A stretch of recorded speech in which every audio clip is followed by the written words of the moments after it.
I was a child growing up, the events of Holy Week were observed by, it seemed as though, everyone in the culture. And those events of Holy Week began on Palm Sunday. And I recall vividly attending a church, a parish church, which seated 800 people. And it was packed to the gills on Palm Sunday. Not just for one service, but for 8 services. And people began that service in a similar way that we began our service this morning. They had palm fronds that had been blessed, and they came fairly excited about it all. And they went to their seats buzzing with activity and news with one another. And then, of course, came the reading of the Passion narrative. And the mood of the people shifted somehow. I don't know exactly how it shifted, but as a 12-year-old boy, I knew that something was happening in the minds and, more importantly, in the very souls of those who were present for a Palm Sunday worship service. And they left different people than they were than when they entered. They left quiet. They left in a more somber mood. They left thinking about something. And I wasn't sure as a 12-year-old boy exactly what that something was. But I knew this.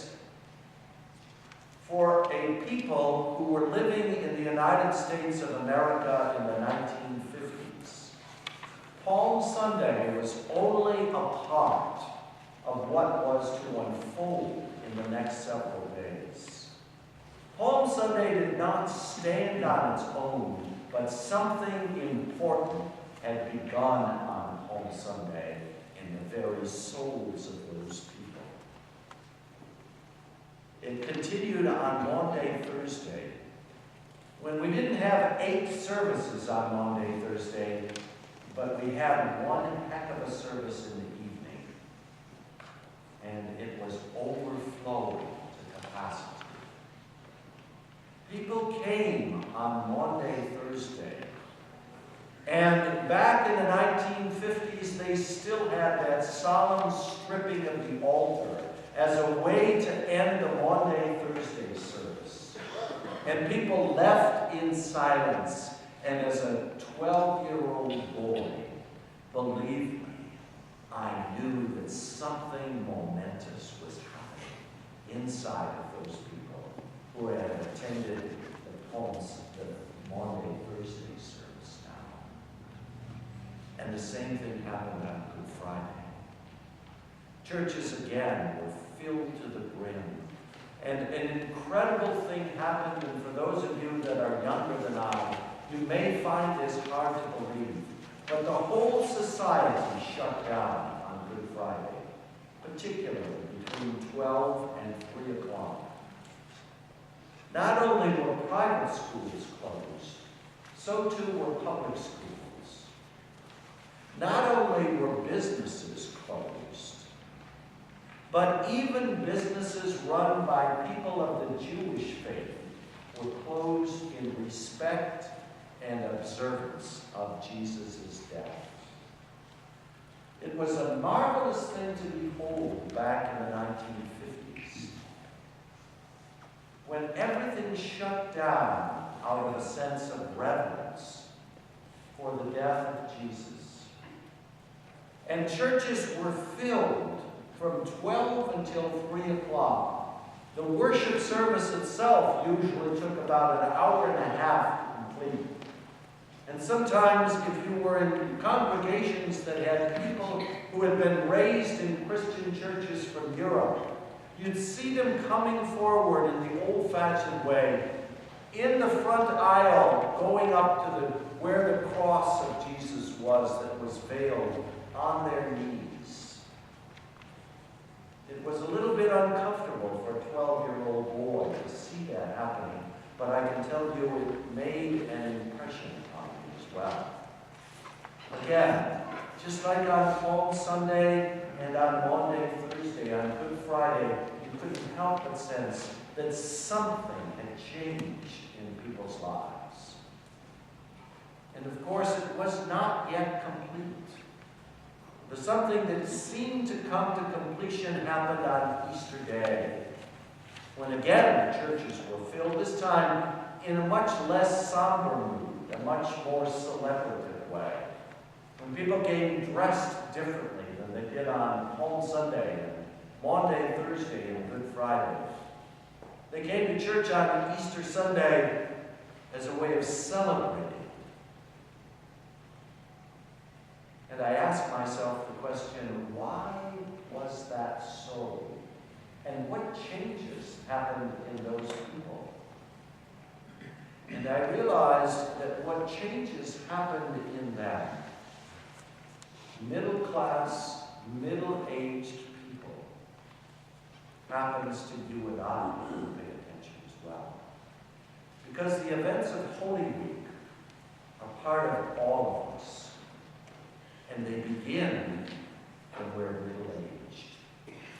They begin in our late 20s, perhaps, and certainly in our 30s and 40s, when we've been going along, taught and acting out as though whatever we need to claim as ours, we can try our best to do. And whatever success in life that we get is to be gleaned in those years of our middle ages. Our education needs to be completed so that we can get good jobs. Our children need to be born so that they can reflect well upon us as fathers and as mothers. It was the time that middle age encountered a sense of ego and a sense of ego satisfaction. Fascinating and necessary for human development.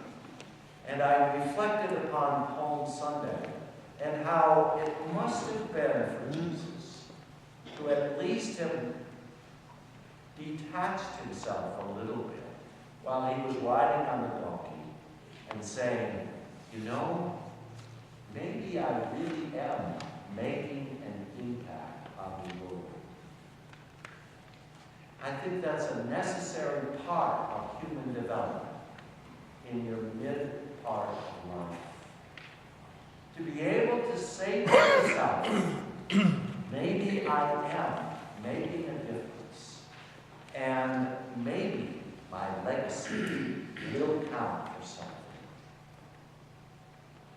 Except that's not all there is on Sunday. Because with all of the joy and all of the ego satisfaction that the beginning of Palm Sunday brings with it, it changes when the Passion narrative is read. Ideally, in midlife, we should begin to see the other reality, which is that life is to be lived sacrificially,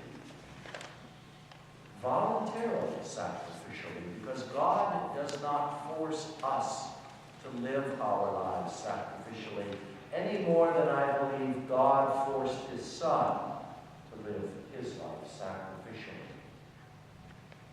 But it occurred to Jesus that there was something more about his ministry in his own stage of midlife that needed to be addressed, because it was more than just ego satisfaction for Jesus to be walking around healing people, to be walking around known as a great teacher, to be walking around and performing all of these miracles. There was something more to Jesus' psyche, to his soul that happened. That was maybe I can look at all of creation and get in touch with the dance.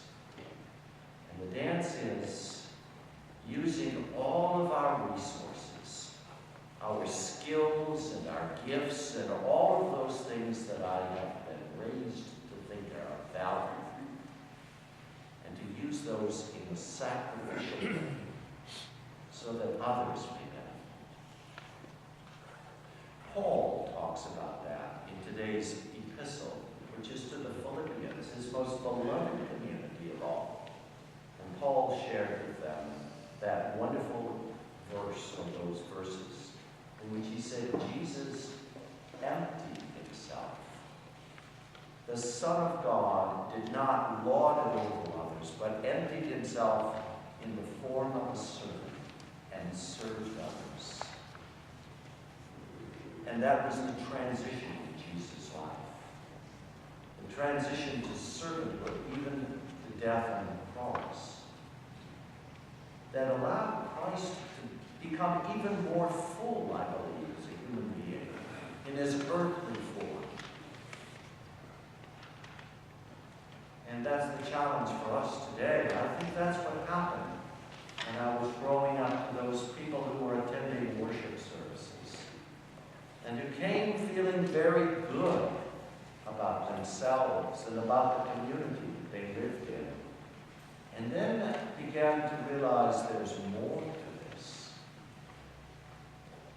The rest of their lives were to be filled in a sacrificial way of sorts.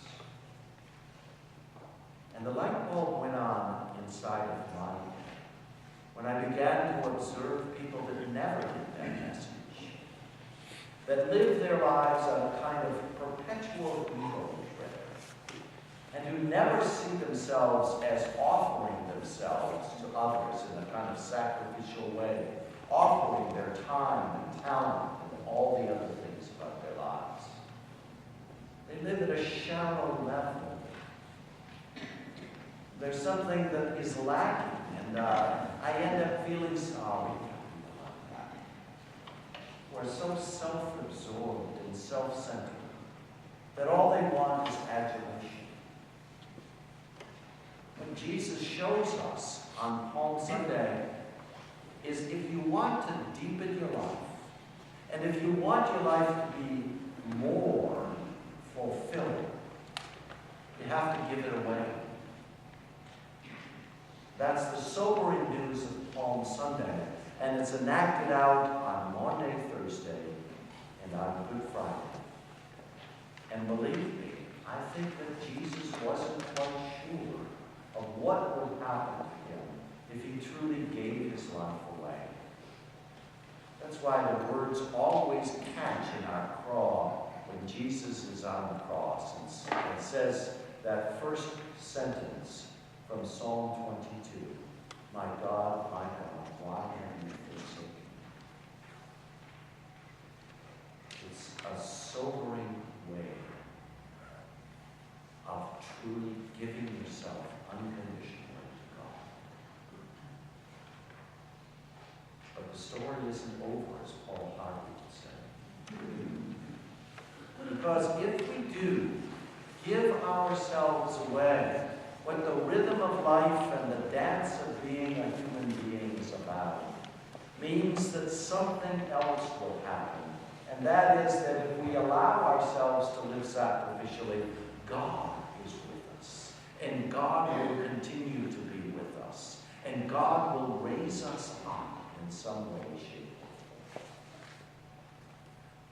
It is, I think, at the very heart of the human psyche, very deepest way that we human beings can live, is to give our lives away, not knowing exactly what will happen, but trusting that God is with us in that process and will not desert us, does not desert us, and in fact will raise us up somehow or another. In fact, I believe that's the way life itself is. When you give yourself away, it always seems as though the resurrection follows the crucifixion. You don't know exactly how it's going to turn out, but we do know this. God is with us, and God will continue to be with us. God will raise us up so that we go through Holy Week with emotional ups and downs. We enter it joyously. Can't wait to put those palm fronds on the floor of the church. And then we leave the church in a much different mood, realizing what's at stake in our lives. Both how we are called to surrender ourselves to God and to live sacrificially just as His Son did, and then to experience the power of the divine, to be with God for all eternity. May God bless you this Holy Week. I look forward to seeing you on Maundy, Thursday, on Good Friday, and on Easter Week. Amen. Now let us stand and say aloud together tonight. We believe in